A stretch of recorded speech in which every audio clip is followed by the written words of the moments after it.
Okay, hopefully you all were able to get your images loaded onto your drive.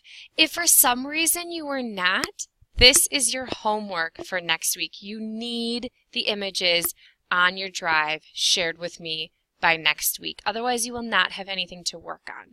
So please take care of that. If you are unsure of how to do it after today, come talk to me this afternoon or on Monday at some point, so that you can get that all taken care of. There's no excuse for not having them done. If whatever device you used is not able to get them off of the device onto the drive, come talk to me and I can get you a camera and you can take some photos. Okay, so when you are done with getting them on the drive, you are going to download one of them to your computer. Photoshop is what we're going to be using today, and it is not a web-based program, where Drive is a web-based program. So all I did to do that was right-click, download. After that, you're going to go to the Start menu, the Window menu on your computer, and you need to look for Adobe Photoshop CC 2017. Some of you will have one that's called like Adobe Photoshop, I can't think of what it's called. It's like a more basic version of Photoshop. You need to actually pick the one that says CC 2017. So go ahead and click on that.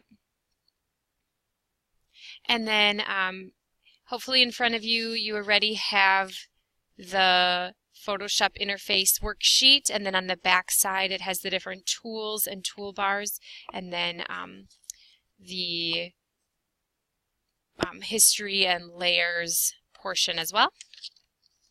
We are just going to very briefly touch base on some things in Photoshop. Photoshop is a huge program. There's tons of capabilities within it.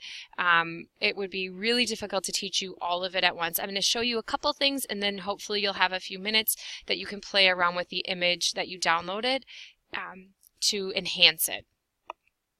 Okay, so once Photoshop is open, you'll see at the top of the screen, so I'm just going to move my what we're filming here over a little bit so you can see it all. At the very top, or if you're looking at that worksheet or that handout, the menu or application bar looks pretty familiar. File, edit, things like that. Okay? You are going to go File, Open, and then it should be in your downloads. Once again, I have quite a few things in my downloads here, so let me just find. Yours should be pretty much empty except for the photo that you just downloaded. Oh boy.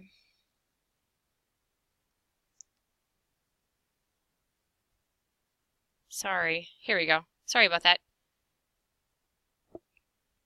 Okay. So once you open it up, most likely you will have this tool around it, which is the crop tool. So over here is the toolbar, and these are all various tools, and actually if you hold on to them, underneath there are other tools, and if you just let your mouse sit on top of them without touching anything, it will show you what the name of it is. So that one says crop tool, this one says eyedropper tool, spot healing brush tool, okay?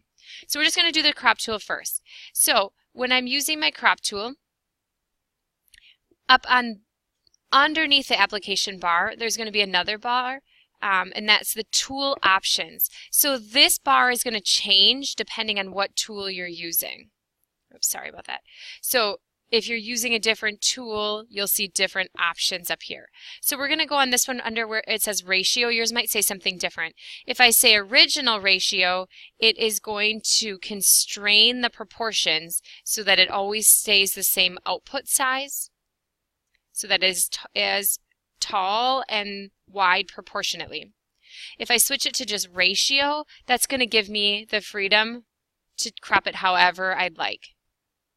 So if you notice there's those 2 lines vertically and 2 lines horizontally, that's the rule of thirds. Photoshop knows about the rule of thirds. So you can use that as a guide to help you make the crop so that you're kind of following the rule of thirds. So here this flowering weed thing is running straight up and down that last third. So I'm going to crop it in a little bit. If you like the original crop that you had, you do not need to crop it. It's totally up to you. If you just want to practice cropping it, that's great. If you don't like what you have done, you can go Edit, Undo Crop, or Step Backward. Either of those should work. Step Backward will allow you to keep going backward quite a few steps. You can also get to that same thing by pressing Control Z, which is undo, and that will work on other programs as well. Another thing that you can do to your image, and it's okay if you're trying this and kind of following along, but if you can just look up at the screen for a moment, please. You have to hit Enter or double click. If this crop is open on here, I can't do anything else until I crop it. So if I'm trying to get to this portion and it won't let me, the next step, it's because I still haven't cropped it, because Photoshop is still dealing with the step of cropping it. So I can hit this little circle with the dash through it to cancel that, or I can click and then hit Cancel Crop. So the second thing I want you to try today is going to be adjusting the lightness and darkness of your image. So we're going to go up to the image, up on the top, this bar, Image, Adjustments, Levels. So once you have that open, again, Image, Adjustments, Levels were the steps I got there. This graph that you see right here is called a histogram. This side right here is the darks, so if I pull that in, my image gets darker. This side over here is the lights. If I pull that over, my image gets brighter. And then in the middle, this is the midtones. Okay, so I'm going to cancel that because I kind of played with it. I'm going to just go back and do it again. What I want to do is I'm going to pull my darks over just slightly so it starts to hit on that curve that's going upward. I'm going to pull my lights over just slightly so it starts to hit on that curve going up on that side. And you can play with the middles as you like. I mean, if you want it to be more of a washed out look, you could go, towards the dark side if you want it to be darker for your midtones. And then I can just hit this preview check mark to see what I had before and to see if what I did now actually improved it, made it worse. Okay, so I just gave it a little bit more punch. That's all I'm going to have you play around with today, but please, by all means, use the handout that I gave you to help you as a tool. Go ahead and play with any of the different tools on there. Explore, see what you can come up with. You do not need to save this image if you don't want to. We're just going to start exploring Photoshop. All right, thank you.